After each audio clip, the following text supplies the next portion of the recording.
பொறுப்பேற்ற பிறகு பலமுறை தமிழகம் வந்திருக்கிறார் மாண்புமிகு மோடி. ஆனால் இந்த முறை அவரது வருகைக்கு கிடைத்திருக்கும் வரவேற்பு கொஞ்சம் வித்தியாசமானது. காவியை கருப்பு வரவேற்று இருக்கிறது.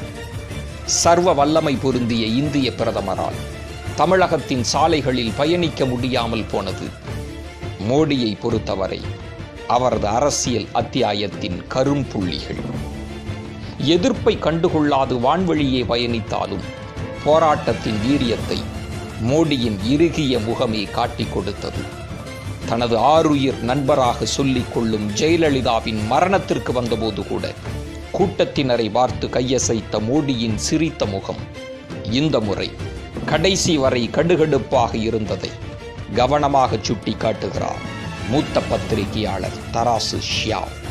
பாவம், எடப்பாடியார் தான் கடைசி வரை மோடியை பரிதாபமாகவே பார்த்து கொண்டிருந்தார். மோடியே திரும்பப்போ என்ற முழக்கத்தையும் கோ பேக் மோடி வாசகம் சமூக வலைதளங்களில் மின்சாரம் போல் பாய்ந்து கொண்டிருந்ததையும் இந்த முறை அவ்வளவு எளிதாக கடந்து போக முடியவில்லை மாண்புமிகு இந்திய பிரதமரால். இது ஏதோ திமுக உள்ளிட்ட எதிர்க்கட்சிகள் செய்த சதி என்று குருமூர்த்தியோ ராஜாவோ செல்வதை நம்பிவிடாதீர்கள் மோடிஜி. தமிழகத்தின் மூளை முடுக்கெங்கும் இந்த குரல் கேட்கிறது. நமக்கு வஞ்சகம் செய்து விட்டாராமி பிரதமர் என்ற எண்ணம் இன்றைக்கு சாமானியர்களின் வீடுகளில் கூட நிரம்பி இருக்கிறது. தமிழர்களுக்கு எதிரான கட்சி பாஜக என்ற கருத்து இங்கே ஆழமாக புற்று வைத்தது போல வேரூன்றி கிடக்கின்றது. அது கிடக்கட்டும்.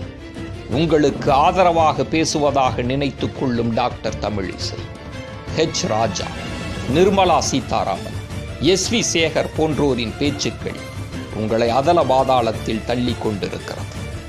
ஒரு கட்சியின் மாநில தலைவரை கேலிப் பொருளாக பார்ப்பது எவ்வளவு அவமானகரமானது.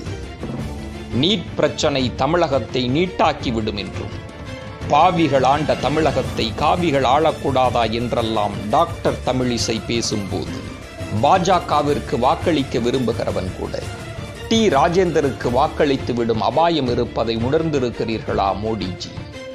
ஒரு கட்சியின் மீது எதிர்ப்பு இருக்கலாம், ஆனால் வெறுப்பு இருக்கக்கூடாது.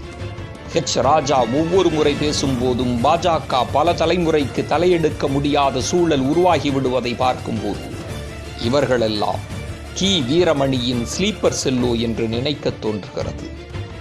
கால் டவுசரை போட்டுக்கொண்டு SV சேகர் கொடுக்கும் பேட்டிகள் பாஜகவிற்கு அல்ல, பார்ப்பனர்களுக்கே பாரதூர விளைவுகளை ஏற்படுத்திவிடும் அபாயத்தை சுட்டிக்காட்டுகிறார் திராவிட எதிர்ப்பு எழுத்தாளர் PA கிருஷ்ணன்.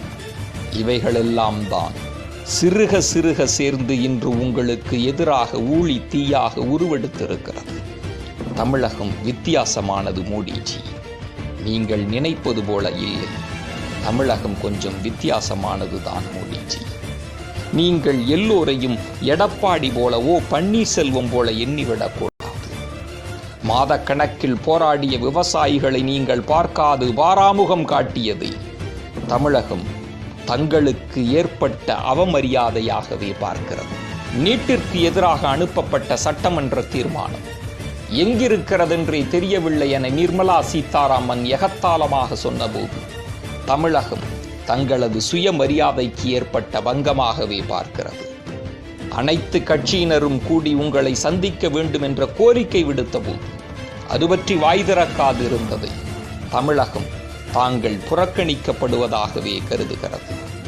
இன்னும் சொல்லிக்கொண்டே போக முடியும் மோடிஜி. இவைகளெல்லாம் தெரிந்து கொள்ள விரும்பினால், இதற்குள் இருக்கும் உண்மைகளை உணர்ந்து கொள்ள விரும்பினால் திரும்பி போக வேண்டாம் மோடி. மீண்டும் தமிழகத்திற்கு வாருங்கள். டாக்டர் அனிதாவின் வீட்டிற்கு செல்லுங்கள். நெடுவாசலுக்கு புறப்படுங்கள். காவிரி டெல்டா பகுதியில் தங்கியிருங்கள். அப்பொழுதுதான் யார் தேச துரோகிகள் என்பது புரியும். ஒவ்வொரு முறை தமிழகத்திற்கு வரும்போதும் அர்த்த சாஸ்திரத்தையும் மனு சாஸ்திரத்தையும் மேற்கோள் காட்டுகிறீர்கள் இந்திய பிரதமர் அவர்களே.